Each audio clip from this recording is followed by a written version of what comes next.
رابط الفيديو كامل في الوصف. كلنا أكيد شفنا الفيديو اللي انتشر على السوشيال ميديا في الساعات اللي فاتت. الفيديو اللي ظهرت فيه عروسة وهي عاملة مفاجأة لعريسها في يوم الفرح، وظهرت في الفيديو العروسة وهي لابسة بدلة رقص بدل فستان الفرح قدام عريسها وقدام كل المعازيم، وقعدت ترقص قصاد عريسها والمعازيم.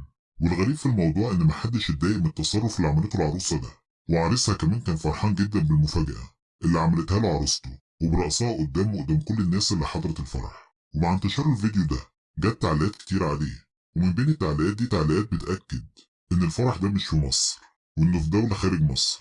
وانتشرت أخبار تانية في بعض المواقع الإخبارية أكدت إن العروسة اللي ظهرت في الفيديو ده طلعت تصريحات على لسانها إنها هتتطلق بسبب انتشار الفيديو ده على السوشيال ميديا، وإن حصلت مشاكل كبيرة بينها وبين جوزها بعد انتشار الفيديو، وده على الرغم من إن جوزها كان مبسوط في الفرح وهي بترقص قصاده قصاد كل المعازيم. لكن الظاهر مع انتشار الفيديو ومع تعليقات الناس على شكله وعلى موقفه قرر إنه ياخد موقف ويطلق مراته. ولحد هنا يكون الفيديو خلص، إلى اللقاء في فيديو جديد وخبر جديد.